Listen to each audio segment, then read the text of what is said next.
Hello everyone, I welcome you all once again on this wonderful platform that is Great Up Classes। तो आज हम लोग question answer की series में आज हम लोग एनसीईआरटी चैप्टर 2 का एक्सरसाइज क्वेश्चन हम लोग यहाँ पे डिस्कस करने वाले हैं। और यहाँ पे जो एक्सरसाइज क्वेश्चन है उसके साथ साथ जैसा कि मैं पहले ही बताया था आपको कि इसके साथ के कॉन्सेप्ट को भी हम लोग साथ में डिटेल में डिस्कस करेंगे, जिससे कि अगर आपको कुछ भी ऐसा कॉन्सेप्ट जो आप रिवाइज नहीं कर पाए या काफी लंबा टाइम हो गया आपको रिवीजन करे हुए, तो आपको वो सारे कॉन्सेप्ट भी समझ में आएंगे और साथ के साथ आपको क्वेश्चन भी समझ में आएगा। तो चलिए हम लोग स्टार्ट करते हैं सबसे पहले क्वेश्चन से, जो कि आपके एनसीईआरटी का फर्स्ट क्वेश्चन है। That is 2 charges 5 × 10⁻8 coulomb and -3 × 10⁻8 coulomb are located 16 centimeter apart at what points or point means that can be 1 point, वो एक पॉइंट हो सकता है या more than 1 point हो सकता है।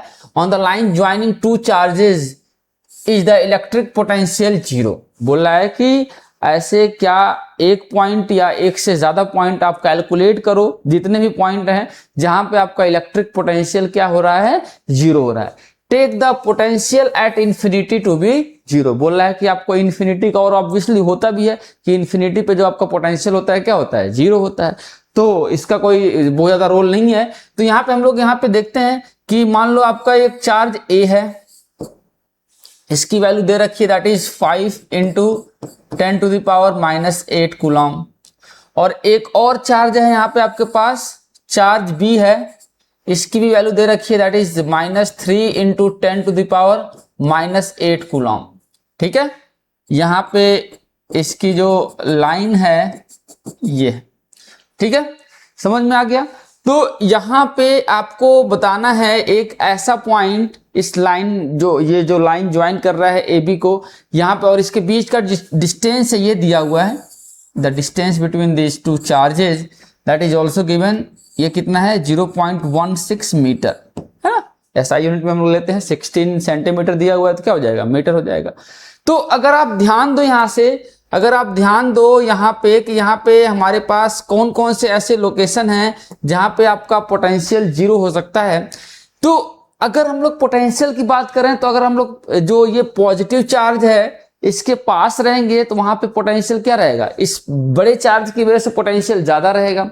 तो ये जो आपका छोटा चार्ज है और नेगेटिव है वहां, उसकी वजह से पोटेंशियल कम तो होगा बट उतना कम नहीं कर पाएगा। तो यहाँ पे हमारे कुछ पॉइंट्स मैं आपके सामने लोकेट कर रहा हूं। एक पॉइंट आपका ये है जिसको मैं मान रहा हूं कि पॉइंट नंबर 1। एक आपका पॉइंट ये है, इसको मैं मान रहा हूं पॉइंट नंबर 2, और ये मान रहा हूं पॉइंट नंबर 3। 3 अलग अलग जोन बने हुए हैं यहाँ पे। तो एक जो है ये जो पॉइंट 1 है ये ए चार्ज से लेफ्ट साइड में है, ये जो पॉइंट 2 है ये ए और बी के बीच में है, और ये पॉइंट 3 है बी से दूसरे राइट साइड में है। ठीक है, समझ में आ गया। तो यहाँ पे अगर हम लोग देखें तो ये जो पॉइंट है यहाँ पे पोटेंशियल 0 होना तो पॉसिबल ही नहीं है। क्यों 0 होना पॉसिबल नहीं है, क्योंकि यहाँ पे ज्यादा अमाउंट वाला चार्ज पास में है और कम अमाउंट जो कि नेगेटिव चार्ज है वो दूर है। तो ये क्या करेगा, यहाँ पे ज्यादा पोटेंशियल बना के रखेगा। तो यहाँ पे तो ये वाला जोन तो पॉसिबल नहीं है। यहाँ पे क्या हो सकता है, यहाँ पे ऐसा हो सकता है कि ये जो मतलब पॉइंट है ऐसे लोकेशन पे लोकेट हो कि इसकी वजह से जो पोटेंशियल पॉजिटिव हो रहा है और इसकी वजह से जो पोटेंशियल नेगेटिव हो रहा है, दोनों एक दूसरे को क्या कर दें, नलिफाई कर दें। वो डिपेंड करेगा कि यहाँ पे डिस्टेंस वैरी करेगा, है ना। डिस्टेंस हम लोग ऐसे लेंगे कि ये जो पॉइंट है ये इस वाले चार्ज के ज्यादा पास हो, क्योंकि इसका जो चार्ज की मैग्नीट्यूड है वो ज्यादा है और इस चार्ज का जो नेगेटिव चार्ज का मैग्नीट्यूड क्या है, कम है। तो हम लोग इस पॉइंट को हम लोग इसकी तरफ थोड़ा शिफ्ट करके रखेंगे और देखते हैं कहां पे होता है। तो हम लोग पहला लेते हैं कि यहाँ पे जो पॉइंट 2 है यहाँ पे पॉसिबिलिटी बन रही है कि आपका जो नेट पोटेंशियल है वो 0 हो सकता है। तो एट पॉइंट 2 या फॉर 0 पोटेंशियल, हम लोग 0 पोटेंशियल के बारे में हम लोग डिस्कस करने जा रहे हैं। और उसके लिए हम लोग सबसे पहला पॉइंट ले रहे हैं एट पॉइंट 2। पॉइंट 2 को हम लोग यहाँ पे कंसिडरेशन में ले रहे हैं और ये एज्यूम कर रहे हैं कि यहां से लेके यहां तक का ये जो डिस्टेंस है है ना, ये मान लो आप कितना है x है। अगर यहां से यहां तक का ये डिस्टेंस x है तो ऑटोमेटिकली आपको पता है कि यहां से लेके यहां तक का ये जो डिस्टेंस हो जाएगा ये क्या हो जाएगा 0.16 माइनस x, क्योंकि पूरा क्या है आपका, पूरा क्या है 0.16 है। आई होप आपको ये चीजें समझ में आ रही होंगी। तो चलिए हम लोग यहाँ पे फॉर्मूला लिखते हैं। जैसा कि हमें पता है कि v की वैल्यू होती है जो potential at any point because of any charge, किसी भी चार्ज की वजह से किसी भी पॉइंट पे जो पोटेंशियल होता है वो क्या होता है के क्यू बाई आर। और के की वैल्यू क्या है, के क्या है आपका एक कांस्टेंट है जो कि क्या है 1/4 पाई एप्सिलॉन नॉट। ओके, और इसकी वैल्यू भी होती है, हमने पढ़ रखा है, वैल्यू क्या होती है 9 × 10⁹। ठीक है, सारी चीजें मैंने आपके सामने यहाँ पे डिस्कस कर दिया। तो चलो हम लोग यहाँ पे ये जो पॉइंट 2 है V2 पे दो पोटेंशियल आएंगे, that is because of VA and because of VB। तो V2 पे जो नेट पोटेंशियल हो जाएगा क्या हो जाएगा VA और VB का सम हो जाएगा। मींस पोटेंशियल A की वजह से और पोटेंशियल B की वजह से दोनों का हम लोग यहाँ पे क्या कर देंगे सम कर देंगे। ओके, तो चलिए हम लोग यहाँ पे देखते हैं VA। सबसे पहले हम लोग यहाँ पे इसको इक्वेशन 1 मान लो, तो VA निकालते हैं। तो VA क्या हो जाएगा आपका KQA डिवाइडेड बाई क्या हो जाएगा, ये डिस्टेंस कितना है x, और VB कितना हो जाएगा KQB डिवाइडेड बाई क्या हो जाएगा आपका 0.16 माइनस x। आई होप आपको ये चीजें समझ में आ रही होंगी। ठीक है, तो K जो है कांस्टेंट है, उसको पूरा लिखने की जरूरत नहीं है, ऐसे भी लिख सकते हैं। QA हमें पता है ये कितना है 5 × 10⁻⁸ डिवाइडेड बाई x ही रहेगा, इसमें कोई चेंजेज नहीं है। अब देखो यहां पे हम लोग वैल्यू प्लेस करते हैं K टाइम्स ये क्या है दूसरा चार्ज कितना है -3 × 10⁻⁸ डिवाइडेड बाई 0.16 माइनस x, ये आ गया। आई होप आपको यहां तक सारी चीजें समझ में आ रही होंगी, कहीं पे कोई भी दिक्कत नहीं होगा। तो चलो हम लोग इसमें ये जो दोनों वैल्यूज हैं ये दोनों वैल्यूज VA और VB, इसकी वैल्यू हम लोग इक्वेशन 1 में प्लेस कर देते हैं। तो आपका V2 बोल रहा है, V2 क्या होना चाहिए पोटेंशियल 0 होना चाहिए। मतलब हमें क्या करना है V2 को 0 करना है, एक ऐसा पॉइंट पता करना है जहां पे पोटेंशियल क्या हो जाए 0। तो V2 क्या हो जाएगा 0, तो क्या हो जाएगा ये 0 इज इक्वल्स टू, अब ये VA क्या है, VA देखो क्या है K 5 × 10⁻⁸ divided by x plus यहां पे VB कितना है K times -3 × 10⁻⁸ divided by 0.16 minus x। Okay, अब हम लोग इसको थोड़ा सा सॉल्व करते हैं, थोड़ा सा सॉल्व करेंगे। देखो ये K दोनों में कॉमन है, कैंसिल आउट हो जाएगा। 10⁻⁸ 10⁻⁸ दोनों में कॉमन है, वो कैंसिल आउट हो जाएगा। ठीक है, अब बचेगा क्या यहाँ पे 0 इज इक्वल टू 5/x, और ये माइनस है, माइनस इंटू प्लस क्या हो जाएगा माइनस हो जाएगा, divided by 3 divided by 0.16 minus x। ठीक है, समझ में आ गया। अब इसको हम लोग सॉल्व करेंगे, इसको सॉल्व करेंगे तो क्या हो जाएगा ये 5 × 0.16 क्या हो जाएगा 0.8, और ये हो जाएगा आपका -5x, और ये हो जाएगा -3x इज इक्वल टू क्या हो जाएगा 0। अब ये देखो क्या हो जाएगा 8x इज इक्वल टू 0.8, तो यहां से x इज इक्वल टू क्या हो जाएगा 0.1 मीटर। ये आपका क्या आ जाएगा आंसर हो जाएगा। तो जैसा कि मैंने आपको बोला था कि ये जो 0.2 होगा B के ज्यादा करीब होगा, तो अगर हम लोग 0.1 या 10 सेंटीमीटर आगे जाते हैं तो ये पूरा 16 है, और ये 10 आएगा तो ऑब्वियसली यहां से जो डिस्टेंस है पॉइंट का 6 सेंटीमीटर रहेगा, और A से जो डिस्टेंस रहेगा वो कितना रहेगा 10 सेंटीमीटर। तो ऑब्वियसली जो A से जो डिस्टेंस रहेगा उस पॉइंट का ज्यादा रहेगा और B से कम रहेगा। यही मैंने आपको बोला भी था कि ऐसा ही कुछ आंसर आना चाहिए। तो चलो हम लोग एक आंसर तो आ गया हमारा कि एक पॉइंट ऐसा होगा ए और बी के बीच में जहां पे जो पोटेंशियल होगा वो क्या होगा, जीरो होगा। और उस पॉइंट को हमने कैलकुलेट कर लिया, वो पॉइंट कितना है 10 सेंटीमीटर या 0.1 metre from charge A towards charge B. A से बी की तरफ 10 सेंटीमीटर या 0.1 मीटर। ओके, समझ में आ गया। ये पूरा डिटेल में हम लोग आंसर यहाँ पे लिख दिए। नेक्स्ट पार्ट हम लोग यहाँ पे देखने जा रहे हैं, उसी पार्ट में वो पेज हमारा फिल हो गया। तो एक बार अगर आप चाहो तो मैं एक बार साइड हो जा रहा हूं, आप लिख सकते हो। ओके, आई होप आपने लिख लिया होगा। चलो हम लोग नेक्स्ट क्वेश्चन, इसका जो नेक्स्ट पार्ट है उसको हम लोग डिस्कस करने जा रहे हैं। मींस अगर ये हम लोग पॉइंट 3 की बात करने जा रहे हैं तो पॉइंट 3 के लिए मैं दोबारा से यहाँ पे ये पूरा क्वेश्चन यहाँ पे आपके सामने ड्रॉ कर रहा हूँ, जिससे कि आपको कंफ्यूजन ना हो। ये आपका ए है, ये आपका क्या है बी है। ये 5 into 10 to the power -8 minus 3 into 10 to the power -8। इसकी जो बीच की जो डिस्टेंस है वो कितनी है 0.16 मीटर। ठीक है, ये पॉइंट 1 था, ये लोकेशन जोन 1 और ये जोन 2 और ये जोन 3।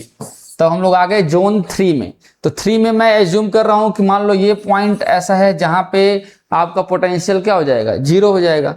तो मैं एज्यूम कर रहा हूं कि ये जो पॉइंट है, ये जो पोजीशन है, मान लो कि आपका जो चार्ज बी है उससे x डिस्टेंस पे है। तो चार्ज ए से कितना डिस्टेंस हो जाएगा, यहां से जो डिस्टेंस हो जाएगा आपको समझ में आ ही रहा होगा। तो अगर ये x है और ये 0.16 है तो कितना हो जाएगा 0.16 प्लस x हो जाएगा।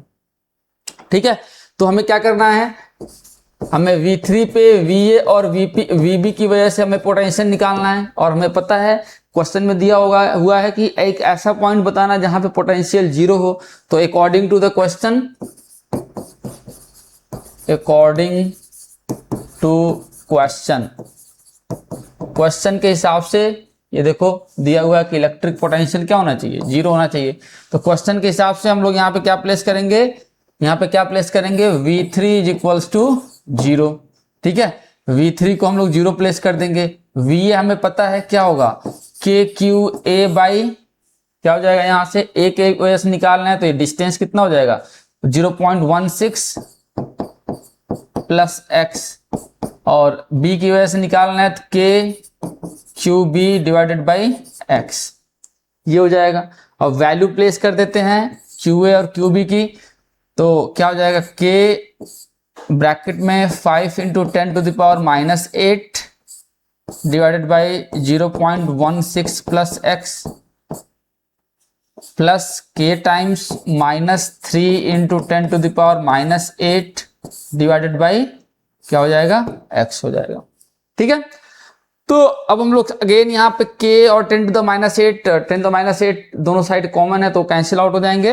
तो यहां से क्या हो जाएगा आपका 0 is equals to 5 divide by 0.16 plus x -3 divide by x, ये आ जाएगा। इसको हम लोग फर्दर सॉल्व करेंगे, तो क्या आ जाएगा आपका, देखते हैं इसको एलसीएम लेते हैं। क्या हो जाएगा ये 5x माइनस 0.48, ठीक है, -3x इज इक्वल टू क्या हो जाएगा 0 हो जाएगा। अब ये देखो यहां से हम लोग इसको सॉल्व करेंगे तो ये क्या हो जाएगा आपका 2x माइनस 0.48, इसको मैं 2x minus 0.48 is equal to 0। तो 2x इज इक्वल टू क्या हो जाएगा 0.48, x इज इक्वल टू क्या हो जाएगा 0.24 मीटर। ओके, मतलब ये जो डिस्टेंस हो जाएगा ये वाला, ये क्या हो जाएगा 0.24 मीटर। मतलब A से B से जो डिस्टेंस हो जाएगा उस पॉइंट का क्या हो जाएगा 0.24 मीटर, और A से जो डिस्टेंस हो जाएगा, A से ये पूरा डिस्टेंस कितना हो जाएगा, इसमें 16 आप ऐड कर दो, 0.16 ऐड कर दो, तो कितना आ जाएगा 0.4 मीटर, या हम बोल सकते हैं 40 सेंटीमीटर। ठीक है, समझ में आ गया। तो A से जो डिस्टेंस होगा, जो दूसरा पॉइंट होगा जहां पे पोटेंशियल इलेक्ट्रिक पोटेंशियल 0 होगा, वो कितना होगा 40 सेंटीमीटर अवे होगा फ्रॉम A, ओके। और बी से जो होगा, जो डिस्टेंस होगा बी से कितना होगा, 24 सेंटीमीटर या 0.24 मीटर होगा अवे, ऐसा पॉइंट जहां पे जो इलेक्ट्रिक पोटेंशियल होगा वो क्या होगा, जीरो होगा। तो आई होप आपको ये क्वेश्चन पूरा हम लोगों ने डिटेल में किया, काफी अच्छे से समझ में आया होगा। एक बार लिख लो, फिर हम लोग नेक्स्ट क्वेश्चन पे हम लोग मूव करते हैं।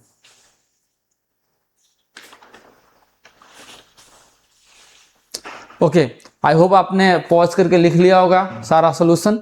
चलिए हम लोग नेक्स्ट क्वेश्चन की तरफ बढ़ते हैं। नेक्स्ट क्वेश्चन है, a regular hexagon of side 10 centimetre, एक रेगुलर हेक्सागन है जिसका साइड क्या है 10 centimetre, has charge 5 microcoulomb at each of its vertices.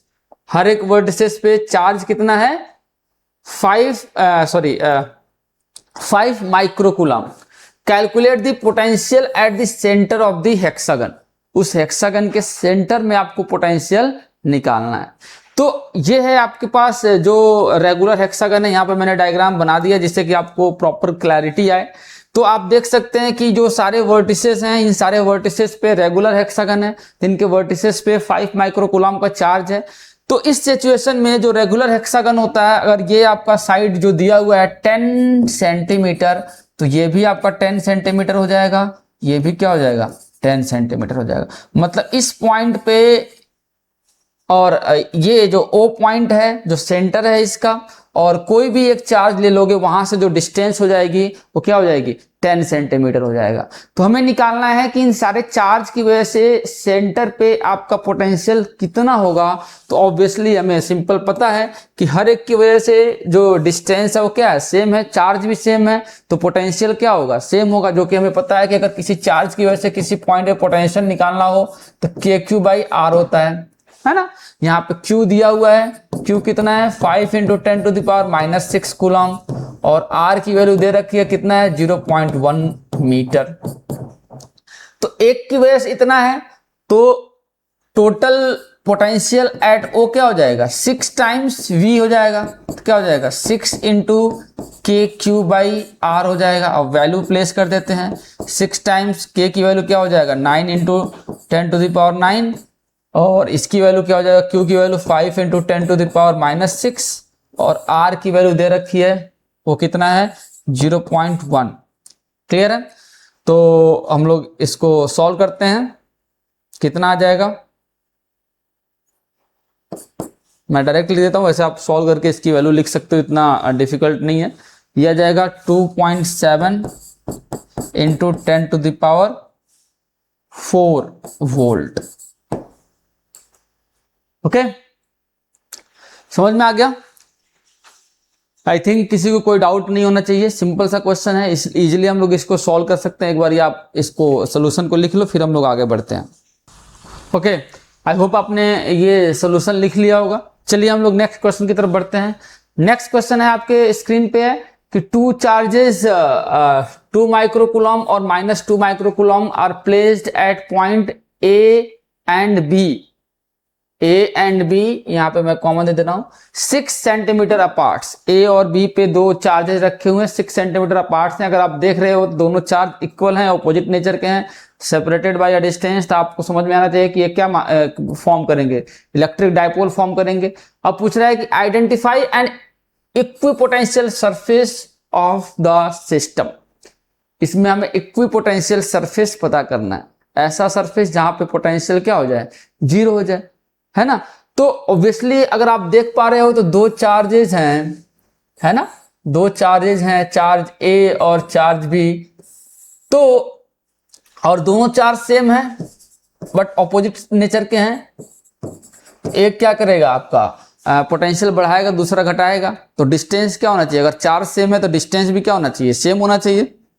तभी उस पॉइंट पे क्या होगा, जितना इसकी वजह से पॉजिटिव पोटेंशियल होगा उतना ही इसकी वजह से नेगेटिव पोटेंशियल हो जाएगा, और नेट में पोटेंशियल क्या हो जाएगा 0 हो जाएगा। तो ऑब्वियसली आपको समझ में आ रहा होगा यहां तक डिस्कशन में कि वो पॉइंट कहां पे होगा, मिड पॉइंट होगा। बट ये पूछ रहा है कि आप बताओ कि इक्विपोटेंशियल सरफेस, तो ये तो हमने पॉइंट बताया, सरफेस क्या होगा। तो सरफेस, ऐसा सरफेस हमें बनाना है जहां से A और B से जो डिस्टेंस हो, हर एक पॉइंट पे उस सरफेस के हर एक पॉइंट पे जो डिस्टेंस हो A और B से क्या हो सेम हो। तभी उस पॉइंट पे जितना पॉजिटिव आएगा पोटेंशियल उतना ही नेगेटिव आएगा, नेट में क्या हो जाएगा, जीरो हो जाएगा। तो वो सरफेस कैसा होगा, अगर आप देखो थोड़ा विजुलाइज करोगे तो यहाँ पे क्या होगा, ऐसा सरफेस आएगा। इसके बीच में मैं यहाँ पे 3D बनाया हूं, अगर आप देख पा रहे हो, विजुलाइज कर पा रहे हो, तो ऐसा कुछ सरफेस होगा इसके बीच में। यहाँ पे जो आपका पोटेंशियल होगा वो क्या होगा, जीरो होगा। सिंपल सी बात है, समझ में आ रही है, क्योंकि इसके हर एक पॉइंट पे कहीं पे भी जाओगे तो यहाँ से और यहाँ से डिस्टेंस क्या है, सेम है। तो जितना पॉजिटिव पोटेंशियल आएगा उतना ही नेगेटिव पोटेंशियल आएगा। ठीक है, इसमें तो ज्यादा कोई दिक्कत की बात नहीं थी, इसको हम लोगों ने इजिली सॉल्व कर लिया है ना। इसको हम लोगों को बस डायग्राम ड्रॉ करना था और यहाँ पे मैंने क्लियरली 3D डायग्राम ड्रॉ किया है। तो आई होप आपको यहाँ से क्वेश्चन समझ में आ रहा होगा और इजिली आप इसको ड्रॉ कर सकते हैं, है ना। अभी मैं तो इसको सॉल्व करने के बाद फिर मैं आपको दिखाऊंगा, जैसा कि हम लोगों ने पढ़ रखा है चैप्टर में, कि अगर हमारा इलेक्ट्रिक डाइपोल है उसकी वजह से इक्विपोटेंशियल सरफेस कैसे बनते हैं। ये एग्जाम में कई बार पूछता है कि draw the equipotential surface for electric dipole, है ना। तो उस चीज को भी हमें समझेंगे, हम लोग समझेंगे यहाँ पे और देखेंगे कि कैसा होता है। वैसे आपको कुछ लोगों को पता भी होगा। नेक्स्ट है, अब बोल रहा है कि what is the direction of electric field at every point on this surface. बोल रहा है कि इलेक्ट्रिक फील्ड की डायरेक्शन क्या होगी हर एक पॉइंट पे, इस सरफेस पे। ये जो आपका सरफेस है इसके हर एक सरफेस पे, हर एक पॉइंट पे, है ना, सॉरी, हर एक पॉइंट पे, इस सरफेस के हर एक पॉइंट पे इलेक्ट्रिक फील्ड की डायरेक्शन क्या होगी। तो अगर आप देखो ध्यान से तो ये आपका क्या है, पॉजिटिव चार्ज है। ये क्या है आपका, पॉजिटिव चार्ज है। और ये क्या है आपका, नेगेटिव चार्ज है ना। ये पॉजिटिव चार्ज है, पॉजिटिव में कितना है, 2 माइक्रोकूलम, और ये नेगेटिव में कितना है, -2 माइक्रोकूलम। तो हमें इस सरफेस पे मान लो ये पॉइंट है, इस पॉइंट पे हमें क्या निकालना है, इलेक्ट्रिक फील्ड निकालना है ना। इलेक्ट्रिक फील्ड निकालना है तो यहां से इसकी वजह से जो होगा इलेक्ट्रिक फील्ड क्या होगा, इस डायरेक्शन में होगा।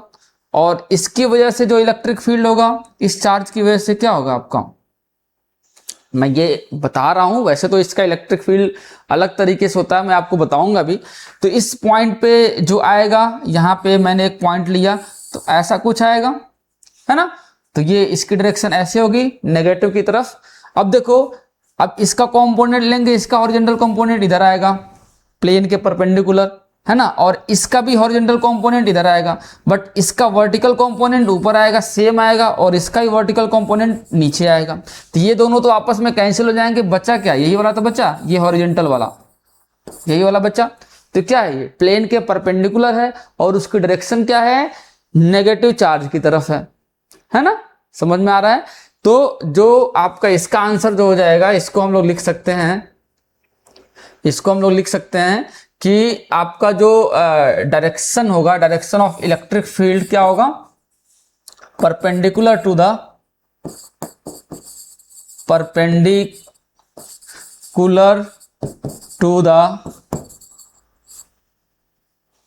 The equipotential surface, equipotential surface के परपेंडिकुलर होगा, and in the direction of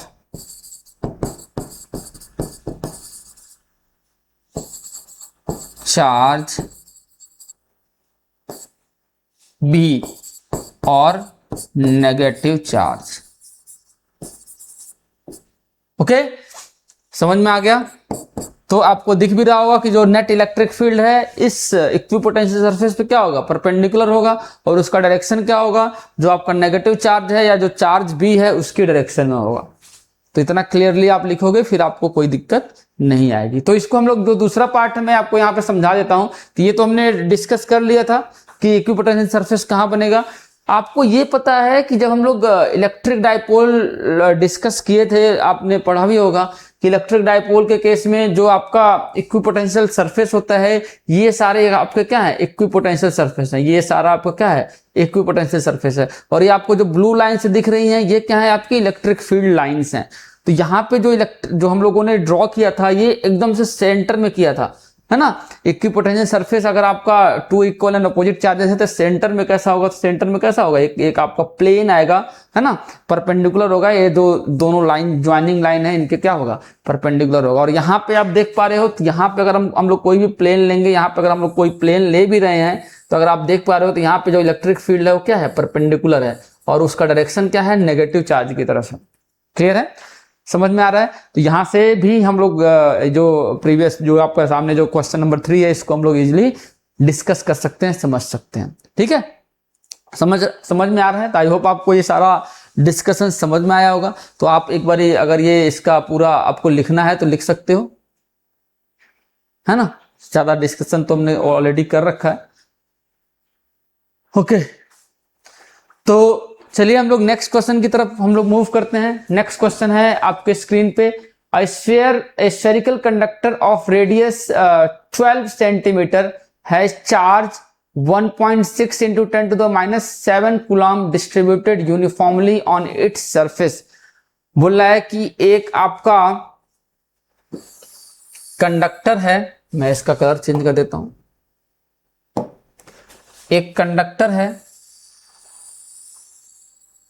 ना, स्फेरिकल कंडक्टर है। बोल रहा है इसका जो रेडियस है, रेडियस कितना है, 12 सेंटीमीटर या 0.12 मीटर। ओके, चार्ज इसके ऊपर यूनिफॉर्मली डिस्ट्रीब्यूटेड है। आपको पता है कि जब भी हम लोग स्फेरिकल कंडक्टर की बात करते हैं तो चाहे वो आपका जो कंडक्टर है हॉलो हो और सॉलिड हो, है ना, अगर ये कंडक्टर है तो कंप्लीट चार्ज कहां पे होता है, सरफेस पे होता है। कंप्लीट चार्ज क्या होता है, सरफेस पे होता है। अगर ये इंसुलेटर है तो आप जहां पे भी चार्ज दोगे वहीं पे रह जाएगा, जहां पे चार्ज दोगे वहीं रह जाएगा, वो यूनिफॉर्मली डिस्ट्रीब्यूटेड नहीं होगा। तो नो यूनिफॉर्मिटी, हाँ, यहां पे आपका चार्ज जो है यूनिफॉर्मली डिस्ट्रीब्यूटेड नहीं होगा।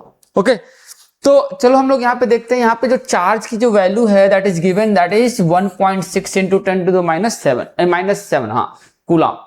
तो अब बोल रहा है कि ए पार्ट जो इसका बोल रहा है, ए पार्ट जो बोल रहा है कि इनसाइड द स्फीयर हमें बताना है इलेक्ट्रिक फील्ड, है ना, electric field inside the sphere. तो जब इनसाइड द स्फीयर, देखो इनसाइड द स्फीयर तो आपका चार्ज ही नहीं है, तो इनसाइड द स्फीयर जो आपका इलेक्ट्रिक फील्ड होगा वो क्या होगा, 0 हो जाएगा, है ना। तो आप क्या लिखोगे, as there is no charge inside the sphere so the electric field will be equal to 0। यहां पे मैं लिख देता हूं, एज देयर इज नो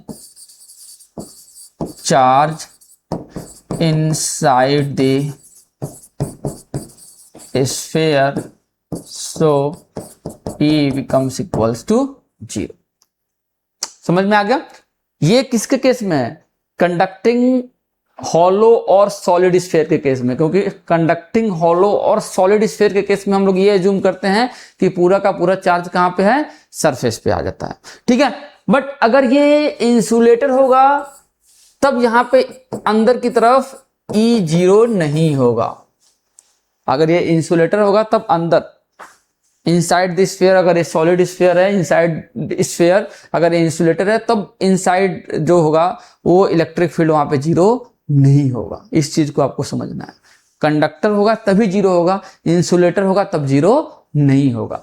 चलो हम लोग सेकेंड क्वेश्चन की बात करते हैं, बी पार्ट इसका, just outside this sphere. Just outside means क्या है कि सेंटर से जो हमारा रेडियस है वही रेडियस ले लेंगे। तो इस सिचुएशन में जो हमारा इलेक्ट्रिक फील्ड की जो फॉर्मूला होता है हमने पढ़ रखा है, KQ/R होता है ना, KQ/R², सॉरी, KQ/R² होता है। तो यहां पे हम लोग E की वैल्यू निकालेंगे, K की वैल्यू क्या होती है, 9 into 10 to the power 9, Q दिया हुआ है कितना है, 1.6 into 10 to the power -7 divided by R दिया हुआ है, यहां पे हम लोग ऐसे लिख दो 12 इंटू 10 टू द पावर -2, इसका स्क्वायर कर दो।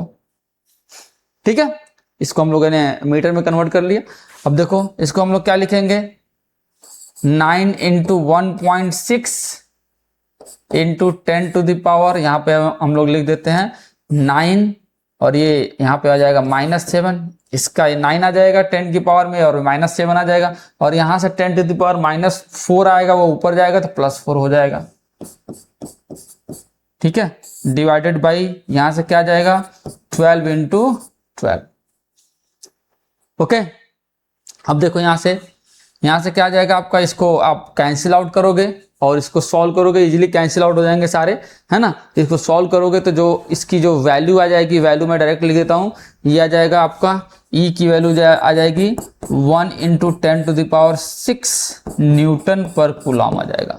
ये आपकी इलेक्ट्रिक फील्ड की वैल्यू आ जाएगी। ओके, आई होप आपको ये 5। ओके,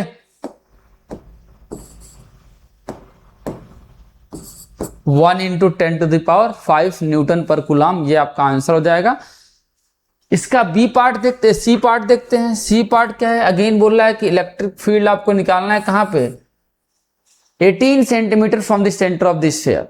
तो जब भी ऐसा आता है कि जो पॉइंट है वो सेंटर से कुछ डिस्टेंस पे, मींस आउटसाइड द सरफेस है, उस सिचुएशन में हम लोग कंप्लीट चार्ज को सेंटर पे कॉन्सेंट्रेट मानते हैं।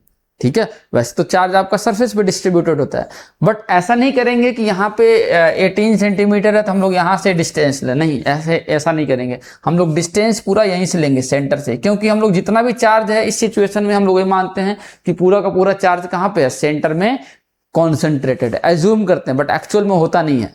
ठीक है, तो हम लोग एज्यूम करते हैं कि पूरा का पूरा चार्ज कहाँ है, सेंटर पे कॉन्सेंट्रेटेड है, तो हम लोग यहाँ से पूरा डिस्टेंस लेंगे, सेंटर से पूरा डिस्टेंस लेंगे। ठीक है, तो यहाँ पे E की वैल्यू क्या आ जाएगी, again KQ by R square, K 9 into 10 to the power 9 हो जाएगा, Q 1.6 into 10 to the power -7 हो जाएगा, और R की वैल्यू हमने देख ही रखा है कितना है, 18 इंटू 10 टू द पावर -2 का होल स्क्वायर। तो इसको हम लोग सॉल्व करेंगे, अगेन 9 इंटू, अब इसको मैं 16 को लेके इसको मैं 10 टू द पावर -8 कर देता हूं, तो यह आ जाएगा आपका 16 into 10 to the power -8 into 10 to the power 9 divided by 18 into 10 to the power -4। ये स्क्वायर है तो 18 इंटू 18 और ये 10 टू द पावर -4 आ जाएगा। ठीक है, अब ये -4 ऊपर जाएगा, +4, ये देखो कैंसिल हो जाएगा। ओके, 9 2 जा एंड 8 आ जाएगा, तो ये क्या आ जाएगा आपका 8 by 18 into 10 to the power -8 +9 +4। इसको आप सॉल्व करोगे तो E की वैल्यू यहाँ से आ जाएगी, यहाँ से सॉल्व करने पे E की वैल्यू मैं डायरेक्ट ले देता हूँ, आप इसको सॉल्व कर लेना, वो आ जाएगा आपका 4.4 into 10 to the power 4 newton पर कूलम। ये आपका आंसर हो जाएगा, एक ये आंसर हो जाएगा और एक आपका ये आंसर हो जाएगा। आई होप आपको ये सारा क्वेश्चन समझ में आया होगा, इसका सोल्यूशन, है ना। तो ये पूरा जो हम लोगों ने डिस्कशन किया क्वेश्चन नंबर 4 के लिए डिटेल में हम लोगों ने डिस्कशन किया, इसके सारे जो कॉन्सेप्ट थे उसको भी हम लोगों ने डिस्कस किया, है ना। आई होप आपको ये पूरा क्वेश्चन समझ में आया होगा। एक बार आप लिख लो, फिर हम लोग नेक्स्ट क्वेश्चन की तरफ मूव करते हैं।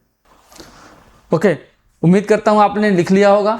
नेक्स्ट क्वेश्चन की तरफ हम लोग मूव करते हैं। नेक्स्ट क्वेश्चन है आपके स्क्रीन पे, अ parallel plate capacitor with air between the plate has capacitance 8 पिकोफैरड, है ना।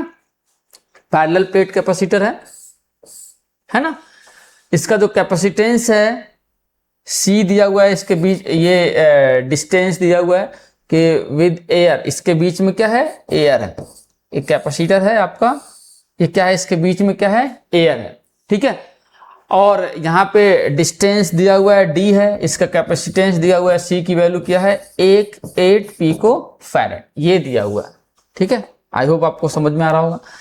बोल रहा है कि what will be the capacitance if the distance between the place is reduced by half. अब बोल रहा है कि एक मान लो सब कुछ सिचुएशन सेम रहे, यहाँ पे हम लोगों ने क्या कर दिया, इसके बीच का जो डिस्टेंस है वो क्या कर दिया, D/2 कर दिया। ठीक है, D/2 कर दिया, and space between them is filled with substance of dielectric constant, इसके बीच में क्या है, एक सब्सटेंस फिल कर दिया, इसके बीच में हमने क्या कर दिया, एक सब्सटेंस फिल कर दिया, डाइलेक्ट्रिक सब्सटेंस फिल कर दिया कंप्लीटली। इसका डाइलेक्ट्रिक कांस्टेंट की वैल्यू क्या है, 6 है। अब बताना है कि कैपेसिटेंस क्या होगा, सी डैश क्या होगा। ठीक है, समझ में आ गया। तो हमें ये पता है कि कैपेसिटेंस जो हमने पढ़ रखा है formula, C is equal to F∈0 A by D. Area जो है कैपेसिटर का वो तो चेंज हो नहीं रहा है, जो कैपेसिटर का एरिया है वो तो चेंज नहीं हो रहा है, डी चेंज हो रहा है। तो अब यहाँ पे ये अगर डाइलेक्ट्रिक कांस्टेंट आ गया तो इस केस में जो कैपेसिटेंस हो जाएगा सी डैश क्या हो जाएगा, K times F∈0 A by D. तो सी डैश हमें पता है कि सी कितना है, ये जो सी की वैल्यू है मतलब इसकी वैल्यू है ये कितना, 8 पिको फैरेड है। ओके, तो यहाँ पे हम लोग चलो रखते हैं वैल्यू, K की वैल्यू कितनी दे रखी है, 6, F∈0 A तो आपका एज इट इज ही है, और आपका D कितना हो जाएगा, D/2। अब ये कितना हो जाएगा, 12 times F∈0 A by D, और इसकी वैल्यू आप देखो दिया हुआ है 8 पिको फैरेड, तो 12 इंटू 8 पिको फैरेड, तो यहाँ से क्या हो जाएगा 96 पिको फैरेड। ओके, तो ये आपका आंसर हो जाएगा सी डैश, जो न्यू कैपेसिटेंस हो जाएगा कैपेसिटर का, जब हम लोग डाइलेक्ट्रिक फिल कर देंगे और यहाँ पे जो उसके बीच का जो डिस्टेंस है उसको हम लोग रिड्यूस कर देंगे हाफ से, तो ये आपका फाइनल कैपेसिटेंस हो जाएगा। आई होप आपको चीजें समझ में आ रही होंगी। तो एक बार आप लिख लो इसको, फिर हम लोग आगे करते हैं इसको।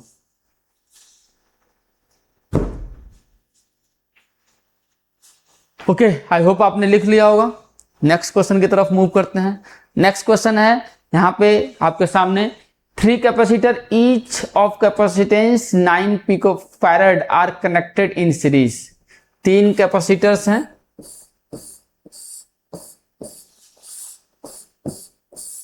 हर एक का कैपेसिटेंस कितना है, यहाँ पे दिया हुआ है, हर एक का कैपेसिटेंस कितना है, हर एक का 9 पिको फैरेड दिया हुआ है। Okay, so they are connected in series, तो बोल रहा है कि what is the total capacitance of the combination. तो हमें पता है कि जब भी सीरीज में कनेक्टेड होते हैं तो सीरीज कनेक्शन में C इक्विवेलेंट क्या हो जाता है, 1/C1 plus 1/C2 plus 1/C3। तो 1/C इक्विवेलेंट क्या हो जाएगा, 1/9 प्लस 1/9 प्लस 1/9। तो C इक्विवेलेंट क्या हो जाएगा आपका 9/3, यहां से क्या जाएगा 3 पिको फैरेड। तो ये आपका फर्स्ट वाले का आंसर आ जाएगा। ठीक है, ये आपका क्या है, ए पार्ट का आंसर यहां से आपके सामने आ जाएगा। अब हम लोग इसका सेकेंड पार्ट देखते हैं। सेकेंड पार्ट बोल रहा है कि what is the potential difference across each capacitor if the combination is connected with 120 volt supply. बोल रहा है कि इसको हम लोगों ने क्या कर दिया, 120 वोल्ट सप्लाई से क्या कर दिया, कनेक्ट कर दिया। तो बोल रहा है कि हर एक के क्रॉस आपका पोटेंशियल ड्रॉप क्या होगा, हर एक के क्रॉस आपका पोटेंशियल ड्रॉप क्या होगा। ठीक है, तो हमें तो ये पता है कि हर एक के थ्रू जो भी यहाँ पे चार्ज जाएगा, हर एक के थ्रू जो चार्ज होगा क्या होगा, सेम होगा, क्यू क्या होगा, सेम होगा। अब हमें पता है कि यहाँ पे क्या होता है आपका Q is equal to C into V होता है, तो यहाँ से V जो हो जाएगा Q/C हो जाएगा। तो Q तो सब में सेम है और C भी सबके लिए सेम है, इसका मतलब पोटेंशियल भी सबके लिए क्या होगा, सेम होगा। तो मान लो यहाँ पे V1 है, ये V2 है और ये V3 है, तो जो V हो जाएगा टोटल वो क्या हो जाएगा, V1 plus V2 plus V3 हो जाएगा। और V1 plus V1 is equal to, तीनों के तीनों क्या होंगे, सेम होंगे, तो V1 is equal to V2 is equal to V3 हो जाएगा, है ना। तो क्या हो जाएगा यहाँ से 3V1 is equal to V हो जाएगा, तो यहाँ से V1 क्या हो जाएगा, V/3 हो जाएगा। तो V कितना है 120 डिवाइड बाई 3 क्या हो जाएगा 40 वोल्ट। तो हर एक के क्रॉस जो आपका पोटेंशियल आ जाएगा कितना आ जाएगा 40 वोल्ट, क्योंकि इसके क्रॉस अगर 40 है V1 के तो V2 भी सेम है 40 वोल्ट एंड 40 वोल्ट। ओके, तो आई होप आपको ये क्वेश्चन समझ में आया होगा। इजी क्वेश्चन था, थोड़ा बहुत कॉन्सेप्ट आपको पता रहेगा सीरीज पैरेलल का, तो आप इजीली इसको सॉल्व कर सकते हो। चलिए हम लोग नेक्स्ट क्वेश्चन की तरफ मूव करते हैं, पहले आप इसको लिख लीजिए। ओके, तो हम लोग नेक्स्ट क्वेश्चन देखते हैं। नेक्स्ट क्वेश्चन जो आपके स्क्रीन पे है, 3 capacitor of capacitance 2 picofarad, 3 picofarad and 4 picofarad are connected in parallel.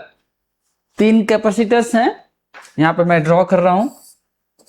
ये तीनों कैपेसिटर्स आपस में पैरेलल में कनेक्टेड हैं, जैसा कि आप डायग्राम में देख पा रहे हैं। तीनों के तीनों जो कैपेसिटर्स हैं आपस में पैरेलल में कनेक्टेड हैं। ओके, इनकी जो वैल्यू दे रखी है, इन कैपेसिटर्स की जो वैल्यू दे रखी है ये है, यहाँ पे मैं लिख देता हूं, दैट इज 2 पिकोफैरेड, ये है आपका 3 पिकोफैरेड और ये है आपका 4 पिकोफैरेड। ओके, ऐसा कुछ दिया हुआ है। पहला क्वेश्चन है, what is the total capacitance of the combination.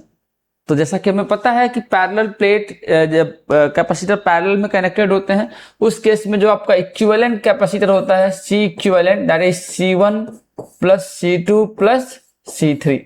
Okay, तो क्या हो जाएगा, यहाँ पे तीनों को जोड़ दो आप, 2 प्लस 3 प्लस 4, कितना जाएगा आपका 9 पिकोफैरेड। इक्विवेलेंट कैपेसिटेंस आपका आ जाएगा इन पैरेलल प्लेट कैपेसिटर के केस में, दैट इज 9 पिकोफैरेड। नेक्स्ट हम लोग बात करेंगे, यहाँ पे नेक्स्ट हम लोग बात करेंगे, determine the charge on each capacitor if the combination is connected with 100 volt supply. अब ये जो है 100 वोल्ट सप्लाई से कनेक्टेड है, ये क्या है आपका 100 वोल्ट सप्लाई से कनेक्टेड है आपके ये कैपेसिटर्स। अब बोल रहा है कि हर एक पे चार्ज कितना होगा, Q1, Q2 और Q3 की वैल्यू हमें फाइंड आउट करनी है। तो जैसा कि हमें पता है कि जब ये कैपेसिटर्स पैरेलली कनेक्टेड होंगे, हर एक ये जो आपका बैटरी है, इस सिचुएशन में इसके क्रॉस जो आपका वोल्टेज ड्रॉप होगा और इसके cross means C1, C2, C3 means तीनों जो कैपेसिटर्स हैं जो पैरेलल में कनेक्टेड हैं, इनके क्रॉस जो पोटेंशियल ड्रॉप होगा, जो पोटेंशियल होगा वो क्या होगा, सेम होगा, है ना, जो कि कितना होगा 100 वोल्ट हो जाएगा। तो अगर मैं बात करूं V1 is equal to V2 is equal to V3, that is equal to 100 volt. Okay, clear है कि तीनों जो कैपेसिटर्स हैं, अगर उसके क्रॉस जो पोटेंशियल ड्रॉप है, मैं यहाँ पे लिखता हूं, अगर ये V1 है, यहाँ V2 है और यहाँ पे V3 है, तो V1, V2, V3 तीनों आपस में क्या होंगे, इक्वल होंगे, और वो कितना होगा 100 वोल्ट होगा। ओके, आई होप आपको ये चीजें समझ में आ रही होंगी। अब इनका कैपेसिटेंस दिया हुआ है, तीनों का कैपेसिटेंस दिया हुआ है, C1, C2, C3, यहाँ पे दिया हुआ है C1, C2 एंड C3, ये आपके सामने दिया हुआ है 2, 3 एंड 4 पिकोफैरेड। तो हमें पता है कि Q इज इक्वल टू क्या होता है, C इंटू V होता है। तो यहां से हम लोग क्या निकाल सकते हैं, Q1 is equal to C1 into V1, क्या हो जाएगा, C1 कितना है आपका 2 picofarad, pico means 10 to the power minus 12, और V दैट इज 100, तो क्या हो जाएगा आपका 2 into 10 to the power minus 10 coulomb. ऐसे आपका Q2 हो जाएगा, Q2 क्या हो जाएगा आपका, यहां से हम लोग Q2 भी निकाल सकते हैं। Q2 की वैल्यू क्या हो जाएगी, अगर हम लोग कैलकुलेट करें तो C2 इंटू V2 क्या हो जाएगा, यह है आपका 3 into 10 to the power minus 12 into 100, क्या हो जाएगा 3 into 10 to the power minus 10 coulomb. Similarly हम लोग कैलकुलेट कर सकते हैं Q3 को, Q3 क्या हो जाएगा C3 इंटू V3, C3 कितना है आपका 4 picofarad, 4 into 10 to the minus 12 into 100, कितना हो जाएगा 4 into 10 to the power minus 10 coulomb. ये आपका आंसर हो जाएगा। क्लियर है, सिंपल क्वेश्चन था। इस तरीके से हम लोग जो पैरेलल और सीरीज के क्वेश्चंस को हम लोग करते हैं। पिछला वाला आपका सीरीज कॉम्बिनेशन का था, अभी हम लोग ये डिस्कस किए हैं पैरेलल कॉम्बिनेशन में। तो एक बार इसको देख लो आप, फिर हम लोग नेक्स्ट क्वेश्चन की तरफ मूव करते हैं। तो नेक्स्ट क्वेश्चन हम लोग यहाँ पे देखते हैं। नेक्स्ट क्वेश्चन जो कि आपका क्वेश्चन नंबर 8 है। क्वेश्चन नंबर 8 है जो है, in a parallel plate capacitor with air between the plates, each plates has area दिया हुआ है। हर एक प्लेट का जो एरिया दिया हुआ है कितना है, ये 6 into 10 minus 3 metre square. The distance between plates is given 3 mm, calculate the capacitance of a capacitor, and if capacitor is connected with 100 volt supply, what is the charge on each plate. तो यहाँ पे क्या situation है, कुछ ऐसा situation है कि पहले ये दिया हुआ है कि ये आपका कैपेसिटर है, इसके बीच में क्या है, एयर फील्ड है, इसके बीच का जो गैप है ये दिया हुआ है 3 mm, या हम लोग बोल सकते हैं 3 × 10⁻³ मीटर। ओके, एरिया दिया हुआ है, एरिया कितना दिया हुआ है, 6 × 10⁻³ मीटर स्क्वायर एरिया दे रखा है। अब बोल रहा है कि इसका कैपेसिटेंस कितना हो जाएगा। तो हम लोग को पता है कि जो कैपेसिटेंस की वैल्यू है सी क्या होता है, ε0 A/d होता है। तो यहां से सी निकाल सकते हैं, ε0 की वैल्यू 8.85 × 10⁻⁻12, एरिया दे रखा है 6 × 10⁻³ और डी की वैल्यू दे रखी है दैट इज 3 × 10⁻³ तो इसको हम लोग सॉल्व करेंगे तो यहां से आपका C की वैल्यू आ जाएगी। C की वैल्यू हम लोग यहां से लिख लेते हैं, यह जाएगा आपका 1.76 × 10⁻11 फैराड, या हम लोग बोल सकते हैं 17.6 × 10⁻12 पिको फैराड, या अप्रोक्सीमेटली हम लोग लिख सकते हैं approximate value that is 18 picofarad, है ना, अप्रोक्स। ओके, अब बोल रहा है कि सेकेंड पार्ट क्या है, सेकेंड पार्ट क्या है इसका कि if this is connected with 100 volt supply, अगर इसको हम लोग 100 वोल्ट सप्लाई से कनेक्ट कर दे रहे हैं, ये 100 वोल्ट है, तो अगर इससे हम लोग कनेक्ट कर दे रहे हैं तो हर एक प्लेट पे चार्ज कितना आएगा। तो हर एक प्लेट पे चार्ज निकालने के लिए हम लोग क्या करेंगे, सिंपली यहाँ पे कि हमें पता है कि Q इज क्या होता है, C × V। ओके, तो Q यहां से हम लोग निकाल लेंगे, C दिया हुआ that is 117.6 × 10⁻12 × 100, Q × C, Q = C × V। Okay, तो यहां से क्या हो जाएगा आपका Q की वैल्यू आ जाएगी आपकी 17.6 × 10⁻10 कूलम, या हम लोग बोल सकते हैं Q = 1.76 × 10⁻9 कूलम। ये आपका क्या आ जाएगा, फाइनल आंसर हो जाएगा। आई होप आपको ये समझ में आ गया होगा। तो एक बार आप लिख लो, फिर हम लोग नेक्स्ट क्वेश्चन की तरफ मूव करते हैं। तो आई होप आपने ये लिख लिया होगा। चलो हम लोग नेक्स्ट क्वेश्चन की तरफ मूव करते हैं। नेक्स्ट क्वेश्चन जो है आपका क्वेश्चन नंबर 9 है ऐसे तो, बट ये क्वेश्चन नंबर 8 से कनेक्टेड है। जैसा कि आप देख रहे हो कि यहाँ पे रेफरेंस लिया हुआ है कि गिवन इन एक्सरसाइज 2.8, यहाँ पे 3 mm है, ये 3 यहाँ पे चला गया, इसको मैं यहाँ लिख देता हूँ जिससे कि आपको कंफ्यूजन नहीं होगा। ओके, तो क्या है question, in a parallel plate capacitor, यहाँ पे मैं एक दो चीजें यहाँ पे आपको बता देता हूँ कि इसमें हमने कैपेसिटेंस कैलकुलेट किया था, इस केस में वो कितना था आपका 18 picofarad, approx 18 picofarad था, है ना। 17.6 था, हमने 18 ले लिया था, है ना। तो कैपेसिटेंस हमने यहाँ पे निकाला था और चार्ज की वैल्यू भी निकाला था हम लोगों ने, जो इस केस में Q की वैल्यू थी। अगर आपको ध्यान होगा तो आप चाहे तो 18 वाले से निकाल लो, या तो हम लोगों ने जो वहां पे निकाला था दोनों सही है आपका कि 1.76 × 10⁻9 कूलम, ये हम लोगों ने पिछले बारे में कैलकुलेट किया था। अगर आप देख पा रहे हो तो ये है आपका, है ना, क्लियर है। या आप सीधे लिख सकते हो 1.8, 1.76 को आप सीधे 1.8 भी लिख सकते हो, उसमें कोई दिक्कत नहीं है। 1.8 × 10⁻9 कूलम लिख सकते हो, कोई दिक्कत नहीं है यहाँ पे। तो ये चीजें हम लोगों ने पहले निकाल रखा है ना। अब देखते हैं क्या पूछ रहा है।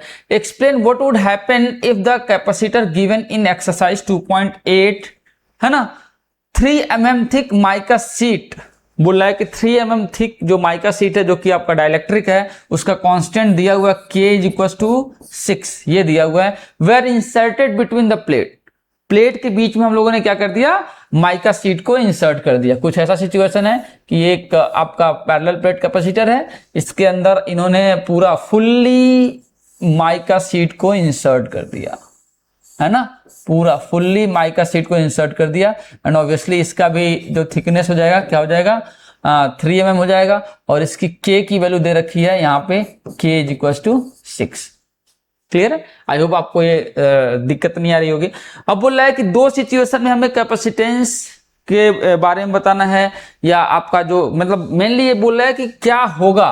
क्या होगा का मतलब क्या है कि आपको ये बताना है कि भाई कैपेसिटेंस में क्या चेंज हो जाएगा, चार्ज में क्या चेंज हो जाएगा, जो आपका वोल्टेज होगा उसमें क्या चेंज हो जाएगा। तो ये सारी चीजों को हमें डिस्कशन करना है। कब? पहला केस है जब ये बैटरी आपका कनेक्टेड है, दूसरा क्या है बैटरी जब आपका डिस्कनेक्टेड है। दो सिचुएशन में हमें बताना है। तो इसके लिए हम लोग थोड़ा सा यहाँ पे कुछ एनालिसिस कर लेते हैं जिससे कि हम लोग चीजों को इजीली समझ पाए। तो एनालिसिस क्या है कि अगर आपका बैटरी कनेक्टेड है, इफ बैटरी इज कनेक्टेड, अगर बैटरी कनेक्टेड है तो क्या क्या चेंजेज आएंगे। जो आपका कैपेसिटेंस होगा जब हम लोग माइका सेट इंसर्ट करेंगे तो ऑब्वियसली वो क्या होगा, चेंज होगा। तो कितने से चेंज होगा, जो भी आपका डाइलेक्ट्रिक कांस्टेंट के टाइम्स क्या हो जाएगा, चेंज हो जाएगा। सेकेंड जो है ऑब्वियसली जो चार्ज होगा, चार्ज भी सेम चेंज हो जाएगा। यहाँ पे क्यू डैश अगर हम लोग उसके अंदर क्या है डाइलेक्ट्रिक इंसर्ट कर रहे हैं तो उसकी कैपेसिटेंस अगर बढ़ रहा है तो चार्ज स्टोरिंग कैपेसिटी एक तरह से बढ़ रही है, तो अमाउंट ऑफ चार्ज भी क्या होगा, इंक्रीज होगा। क्योंकि ये डायरेक्टली बैटरी से कनेक्टेड है तो जितना अमाउंट ऑफ चार्ज चाहिए होगा वहां से वो ले लेगा। तो यहां से अगर ये कैपेसिटेंस सी डैश हो गया तब हम लोग क्या है Q equals to C V में सी डैश यूज करेंगे तो क्या हो जाएगा, के टाइम्स सी वी हो जाएगा। क्लियर है? अब देखो अगर मैं बात करूं यहां से आपकी v की थर्ड पार्ट, अगर मैं v की बात करूं तो v क्या हो जाएगा आपका, सेम रहेगा, रिमेन सेम, है ना। और e भी, इलेक्ट्रिक फील्ड भी क्या रहेगा, इलेक्ट्रिक फील्ड क्या रहेगा, सेम रहेगा, इसमें भी कोई चेंज नहीं आएगा। बट अगर बैटरी डिस्कनेक्ट हुआ, इफ बैटरी इज डिस्कनेक्टेड, अगर बैटरी डिस्कनेक्ट हुआ तो क्या आएगा, क्या चेंजेज आएंगे। यहां पे आपके सामने मैं लिख रहा हूं। फर्स्ट पार्ट क्या होगा आपका, जो सी डैश होगा तो ऑब्वियसली चेंज होगा, के टाइम्स सी हो जाएगा, है ना। क्योंकि माइका सेट इंसर्ट कर रहे हैं, चाहे बैटरी कनेक्टेड हो नहीं हो, आपका कैपेसिटेंस बढ़ जाएगा, है ना। सेकेंड पार्ट आपका क्यू, क्योंकि हम लोग को कैपेसिटेंस तो बढ़ गया बट जो चार्ज सप्लाई करेगा बैटरी वही नहीं है, तो उस केस में आपका क्यू रिमेन सेम, क्यू क्या होगा, सेम रहेगा, रिमेन्स सेम। अब देखो अगर हम लोग v की बात करें, v की बात करेंगे तो v क्या हो जाएगा, v डैश, ये k टाइम से क्या हो जाएगा, डिक्रीज हो जाएगा, है ना। अब हम लोग अगर इलेक्ट्रिक फील्ड की बात करें, इलेक्ट्रिक फील्ड भी क्या हो जाएगा आपका, के टाइम से डिक्रीज हो जाएगा, है ना। अगर मैं इलेक्ट्रिक फील्ड इंटेंसिटी की बात करूं तो भी क्या हो जाएगा, के टाइम से डिक्रीज हो जाएगा। तो आई होप आपको ये सारा जो डिस्कशन है वो समझ में आया होगा। अब इस पे बेस्ड हम लोग इजीली अब क्वेश्चन को सॉल्व कर सकते हैं। तो अगर हम लोग ए पार्ट को देखें यहाँ पे, अगर हम लोग ए पार्ट को हम लोग यहाँ पे डिस्कस करने जा रहे हैं, बोल रहा है कि while voltage supply remains constant, उस सिचुएशन में जो कैपेसिटेंस होगा क्या होगा। तो सी डैश क्या हो जाएगा आपका, सिंपली के टाइम सी। तो k कितना है 6, और c जो हमने पिछले वाले में निकाल रखा था वो कितना था 18, ठीक है। तो आपको पता है इसका मल्टीप्लिकेशन कितना हो जाएगा 108 picofarad. Okay, I hope आपको कोई दिक्कत नहीं होगा, इजिली हम लोग इस क्वेश्चन को सॉल्व कर पा रहे हैं। ओके, अब हम लोग इसका अब इसी में हम लोग कैलकुलेट करेंगे कि हमारा q क्या हो जाएगा, q डैश, ऑब्वियसली ये चेंज होगा। तो मैंने आपको बताया है कि k टाइम्स सी भी हो जाएगा, है ना। तो k टाइम्स सी तो हमने निकाल लिया, 108 पिको फैराड है ना। तो इसको हम लोग v से मल्टीप्लाई कर देंगे तो क्या हो जाएगा 108 इंटू वी जो हमारा है कितना है 100 into 10 to the power picofarad है तो -12, तो कितना हो जाएगा ये 108 इंटू 10 टू द पावर -10, या हम लोग क्या लिख सकते हैं 1.08 into 10 to the power -8 coulomb. ठीक है, समझ में आ गया। ये आपका क्या आ जाएगा, चार्ज की वैल्यू आ जाएगी। आई होप आपको ये सारी चीजें समझ में आ रही हैं। तो यहां से हमने क्या निकाल लिया, फर्स्ट पार्ट के लिए जब हमारा क्या है, बैटरी कनेक्टेड है, तो उस केस में हम लोगों ने निकाल लिया कैपेसिटेंस क्या होगा, और हमने ये निकाल लिया कि उस पर चार्ज कितना होगा। अब अगर हम लोग निकालना चाहें कि आपका वोल्टेज सप्लाई क्या होगा, वोल्टेज सप्लाई V की वैल्यू क्या होगी, तो C निकाल लिया, Q निकाल लिया, V, तो V क्या आएगा, it will remain same, remain same, इसमें कोई चेंज नहीं आएगा, ये क्या रहेगा 100 वोल्ट ही रहेगा, इसमें आपका कोई चेंज नहीं आएगा। आई होप आपको ये चीजें समझ में आ रही हैं। नेक्स्ट, इसी में हम लोग अगर बी पार्ट को हम लोग इसको सॉल्व करने की कोशिश करें, है ना, बी पार्ट अगर हम लोग सॉल्व करते हैं तो जो इसका बी पार्ट आएगा यहाँ पे देखो, अगर हम लोग सप्लाई को डिस्कनेक्ट कर देंगे तो आपका जो कैपेसिटेंस हो जाएगा वो ऑब्वियसली के टाइम्स सी होगा, तो उसको तो अभी हम लोगों ने कैलकुलेट किया है, क्या है 108 पिकोफैराड, इसमें तो कोई दिक्कत नहीं है ना। कैपेसिटेंस अभी हम लोगों ने देखा कि यहाँ पे अगर बैटरी डिस्कनेक्टेड है उस केस में जो आपका कैपेसिटेंस है के टाइम्स सी हो जाएगा। इसका अब सेकेंड पार्ट है, अगर हम लोग Q की बात करें, है ना, तो Q will remain same, Q dash it will remains same, है ना, इसमें आपका कोई चेंज नहीं आएगा, Q डैश जो होगा इट विल रिमेन्स सेम, है ना। तो इसका मतलब क्या है कि जो Q डैश हो जाएगा वो जो पहले था, जो कि 1.76 इंटू 10⁻⁻9 कूलम, ये जो पहले था वही रह जाएगा, उसमें कोई चेंज नहीं आएगा। क्यों? क्योंकि बैटरी तो डिस्कनेक्टेड है।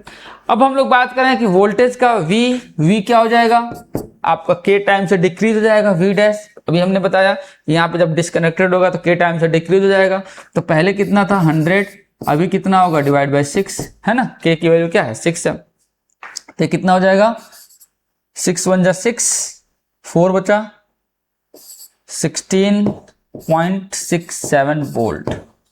ओके, तो आपका जो नया V आ जाएगा, V डैश, वो आ जाएगा आपका 16.6 या 67 वोल्ट आ जाएगा। तो आई होप आपको ये पूरा डिस्कशन समझ में आया होगा। मेन आपको ये जो कॉन्सेप्ट मैंने आपको बताया ये आपको समझ आने की जरूरत है कि अगर बैटरी कनेक्टेड होगा तो ये जो सारे पैरामीटर्स हैं, कैपेसिटेंस, चार्ज, वोल्टेज और इलेक्ट्रिक फील्ड, उसमें क्या चेंज जाएगा। और अगर कोई पूछे इलेक्ट्रिक फील्ड इंटेंसिटी तो उसको भी हम लोग कैलकुलेट कर सकते हैं, वो भी अगर पिछला वाले का इलेक्ट्रिक फील्ड इंटेंसिटी दे रखा है तो यहाँ से वो क्या हो जाएगा, के टाइम से डिक्रीज हो जाएगा। तो आई होप आपको ये पूरा डिस्कशन जो क्वेश्चन नंबर 9 का था ये समझ में आया होगा। तो एक बार आप इसको देख लो, फिर हम लोग नेक्स्ट पार्ट की तरफ मूव करेंगे। आई होप आपने पॉज करके ये सारा जो कैलकुलेशन है कर लिया होगा। नेक्स्ट हम लोग क्वेश्चन की तरफ मूव करते हैं, जो कि है 12 picofarad capacitor is connected to 50 volt battery. यहाँ पे कैपेसिटर का कैपेसिटेंस दिया हुआ है C, दैट इज 12 पिकोफैराड, है ना। बोल रहा है कि ये बैटरी से कनेक्टेड है, कितना है 50 वोल्ट है। How much electrostatic energy is stored in this capacitor, है ना। बोल रहा है कितनी एनर्जी स्टोर होगी, तो हमें पता है कि U क्या होता है, हाफ CV² होता है।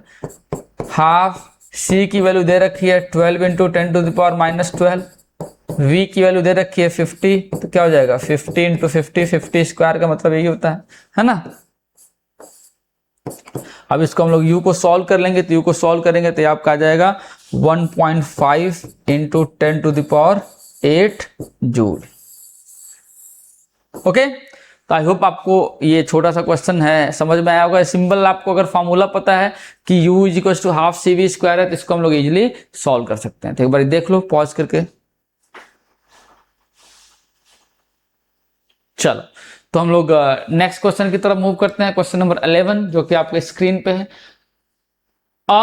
600 picofarad capacitor is charged bye 200 volt supply. Obviously बोल रहा है कि एक कैपेसिटर है ना, कैपेसिटर है, इसको हम लोग चार्ज कर रहे हैं किससे, 200 वोल्ट की एक सप्लाई है, 200 वोल्ट की एक सप्लाई है, और इसका जो कैपेसिटेंस कितना है 600 पिकोफैराड। इससे हम लोग क्या कर रहे हैं, चार्ज कर रहे हैं। बहुत अच्छी बात है। Okay, and it is then connected from the supply and then connected to another uncharged 600 picofarad capacitor. अब बोल रहा है कि अब इसको जो सप्लाई है उसको क्या कर दिया गया, डिस्कनेक्ट कर दिया गया। अब इसको दूसरे कैपेसिटर, एक और कैपेसिटर है जो कि अनचार्ज्ड है, उससे कनेक्ट किया गया। मतलब कुछ ऐसा सिचुएशन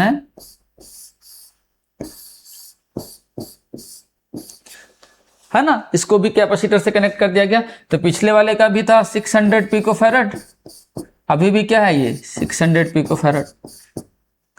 चेंज क्या है कि ये आपका चार्ज है, ये अनचार्ज्ड है। ठीक है, बोल रहा है कि how much electrostatic energy is lost in this process. तो अभी क्या करेगा, ये जो है इसको चार्ज करेगा, है ना। तो पूछ रहा है कि जब चार्जिंग हो जाएगी, है ना, इक्विलिब्रियम कंडीशन आ जाएगा, तो उस सिचुएशन में जब तक ये यहाँ पे इस सिचुएशन में, इस प्रोसेस में जो आपका एनर्जी ट्रांसफर है, इसमें कितना का एनर्जी का लॉस होगा, है ना, कितने एनर्जी का लॉस होगा। क्योंकि प्रीवियसली इसके पास जितनी भी एनर्जी है, अब जब इसके साथ कनेक्ट कर दिया गया तो लॉज ऑफ एनर्जी कंजर्वेशन की वजह से तो एनर्जी सेम होना चाहिए, बट ऐसा नहीं होगा। इस प्रोसेस में कुछ एनर्जी रिलीज होगी, तो कितनी एनर्जी लॉस होगी उस चीज को हमें यहाँ पे बताना है। तो चलो हम लोग पहले इसका निकाल लेते हैं कि पहले हम लोग क्या करें, इसका इनिशियल एनर्जी निकाल लेते हैं और इसका हम लोग फाइनल एनर्जी निकाल लेते हैं। अब जो फाइनल एनर्जी होगी, इनिशियल एनर्जी होगी, उसमें को हम लोग सब्सट्रैक्ट कर देंगे, इनिशियल में से फाइनल को सब्सट्रैक्ट कर देंगे, जो भी डिफरेंस आएगा वही लॉस हो जाएगा, है ना। तो पहले हम लोग यू आई निकालते हैं। यू आई क्या हो जाएगा, half C V square 1/2 C दिया हुआ है, कितना है 600 into 10 to the power -12 and V square कितना है 200 का स्क्वायर। ठीक है, तो यहां से हम लोग इसको सॉल्व करेंगे। तो यहां से सॉल्व करने के बाद जो इसकी वैल्यू आ जाएगी, मैं यहां पे लिख देता हूं, क्लियर है। ये आ जाएगा आपका 12 into 10 to the power -6 joule, है ना। 12 into 10 to the power -6 joule आ जाएगा। ठीक है, क्योंकि आप देखो ये यहाँ से 2 जीरो यहाँ से जाएगा, 4 जीरो यहाँ से जाएगा, तो 6 जीरो यहाँ से कैंसिल हो जाएगा और 2 से 2 कैंसिल हो जाएगा, तो यहाँ से 6 2 जा 12 आ जाएगा। तो 12 into 10 to the power -6 joule, ये आ जाएगा आपका यू आई इनिशियल जो एनर्जी है वो हमें पता लग गया। अब हमें पता करना है कि फाइनली जो फाइनल एनर्जी है वो कितनी है। तो फाइनल एनर्जी के लिए हमें क्या निकालना पड़ेगा, कॉमन पोटेंशियल निकालना पड़ेगा, है ना। कॉमन पोटेंशियल निकालना पड़ेगा, यहाँ पे कोई बैटरी तो कनेक्टेड है नहीं, तो हमें निकालना पड़ेगा भाई इन दोनों कैपेसिटर की वजह से जो कॉमन पोटेंशियल है वो कितना आएगा, है ना। तो कॉमन पोटेंशियल निकालने के लिए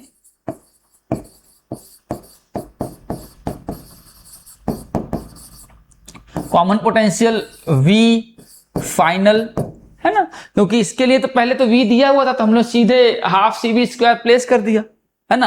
तो यहाँ पे तो फाइनल पोटेंशियल ने हमें पोटेंशियल पता ही नहीं है, तो इसके लिए हम लोग क्या करेंगे, जो फॉर्मूला होता है C1V1 plus C2V2 upon C1 plus C2।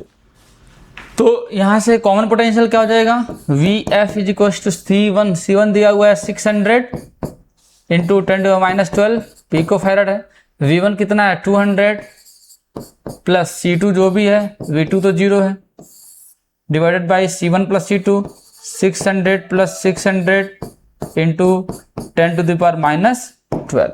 ये सिचुएशन है।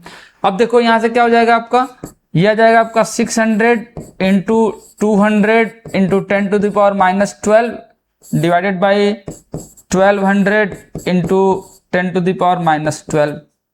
तो अगर आप देखोगे तो ये क्या हो जाएगा आपका, इससे ये कैंसिल आउट हो जाएगा, 2 जीरो से ये 2 जीरो कैंसिल हो जाएगा और 6 2 जा 12, तो इससे ये मिलकर ये कैंसिल हो जाएगा। तो बचेगा कितना, फाइनल पोटेंशियल कितना बचेगा आपका 100 वोल्ट। तो VF जो फाइनल जो कॉमन पोटेंशियल है वो कितना आ गया आपके यहाँ से 100 वोल्ट आ गया। तो हमें फाइनल पोटेंशियल पता लग गया। अब हम लोग यहाँ से इजीली निकाल सकते हैं कि फाइनल जो एनर्जी होगी वो क्या हो जाएगी, half C1 plus C2 into V square, है ना। समझ में आ गया, इन दोनों का जो इक्विवेलेंट पोटेंशियल हो जाएगा, सॉरी कैपेसिटेंस हो जाएगा, क्या हो जाएगा C1 प्लस C2 हो जाएगा इंटू वी स्क्वायर हो जाएगा। तो हम लोग यहाँ पे वैल्यू प्लेस कर देंगे, वैल्यू प्लेस करेंगे तो क्या हो जाएगा, half C1 plus C2 600 plus 600 क्या हो जाएगा 1200 into 10 to the power -12 into V square कितना है 100 का स्क्वायर। ओके, ये हो जाएगा। तो यहां से अगर हम लोग इसको सॉल्व करें तो सॉल्व करेंगे तो इसकी वैल्यू कितनी आ जाएगी,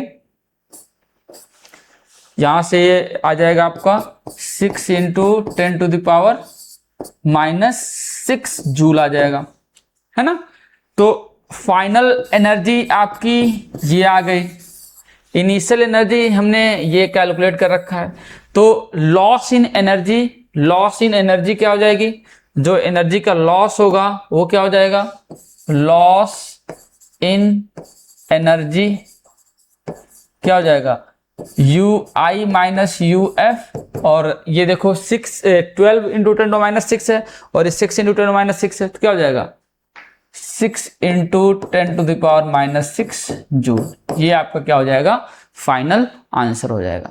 आई होप आप, तो उम्मीद करता हूं कि ये सारे जो क्वेश्चंस हैं आपको काफी अच्छे से समझ में आए होंगे, कॉन्सेप्ट भी इसके समझ में आए होंगे। तो ऐसे ही हम लोग जो NCERT जो क्वेश्चंस हैं हर एक चैप्टर के ऐसे ही हम लोग सॉल्व करेंगे, और साथ में हम लोग जो आपके प्रीवियस ईयर क्वेश्चंस हैं जो बोर्ड में आए हुए हैं उसको भी हम लोग यहाँ पे कुछ अच्छे अच्छे क्वेश्चंस यहाँ पे हम लोग इसके साथ सॉल्व करेंगे।